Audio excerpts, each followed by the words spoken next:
អ្នកដែលចូលចិត្តញ៉ាំហឹលៗមកស្ដាប់ខ្ញុំសិនកន្លែងញ៉ាំអីមួយនេះមានមុខម្ហូបច្រើនមែនទែនញ៉ាំហើយគ្មានចេះធុញទេនៅកន្លែងនេះមានទាំងបុកច្រើនមុខណាស់ចាប់ផ្ដើមពីពងទាកូនស៊ីឈួនបុកល្ហុងក្តាមស្រែរសជាតិជូរហឹរឆ្ងាញ់ខ្លាំងមែនទែនមានបុកល្ហុងជើងមាន់បុកងាវហើយគ្រឿងសិតតែស្រស់ៗហ្មងមិនត្រឹមមានតែបុកឯនេះដល់គ្នាគឺមានទាំងឆាក្តៅអង្កែបឆាក្តៅអន្ទង់ឆាក្តៅសាច់មាន់ឆាតកួនគ្រឿងក្នុងមាន់ហើយរសជាតិគឺឈ្ងុយឆ្ងាញ់មែនទែនអ្នកដែលចូលចិត្តញ៉ាំប្រភេទស៊ីឈួនក៏មានដែរមានទាំងជើងមាន់ស៊ីឈួននិងឈាមទាស៊ីឈួនទៀតជាពិសេសគឺញ៉ាំហើយគឺត្រូវមាត់ហ្មងអត់តន់អស់ហើយណានឹងមានឆាងាវអំពិលទុំឆាតកួនគ្រឿងក្នុងមាន់ហើយជាពិសេសគឺមានរសជាតិឆ្ងាញ់ហ្មងនិយាយសរុបមកកន្លែងនេះគឺជាឋានសួគ៌សម្រាប់អ្នកចូលចិត្តញ៉ាំមុខម្ហូបហឹល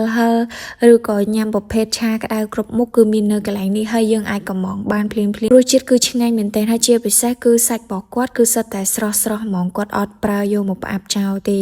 ហើយមានមុខម្ហូបច្រើនមុខណាស់ជាពិសេសពេលដែលមកដល់កន្លែងហ្នឹងហើយអត់ខកចិត្តទេអ្នកណាដែលអញ្ជើញមកហើយគឺតែងតែត្រឡប់មកវិញម្ដងទៀតហើយដោយពួកខ្ញុំអញ្ចឹងគ្នាតែប្រហែលអ្នកទេប៉ុន្តែអូដើចង់10មុខជាងទៅដល់ Mr នេះដំបូងខ្ញុំគិតថាម្ដងញ៉ាំតែបុកល្ហុងហើយតែចុងក្រោយហៅម្ហូបឡើងពេញតុកហ្មងបុកក៏ច្រើនមុខឆាក្តៅក៏ច្រើនមកម្ដងគឺហៅសឹងញ៉ាំគ្រប់រសជាតិហ្មងនិយាយពីរឿងទីតាំងវិញក៏រត់តែសួររកទៀតបងប្អូនគឺនៅតាមផ្លូវវត្តបូយើងនឹងហ្មងគឺនៅកណ្ដាលក្រុងដែលអស់គ្នាជិះមកគឺនៅហួសតៃដងតាបន្តិចគឺដល់ហ្មង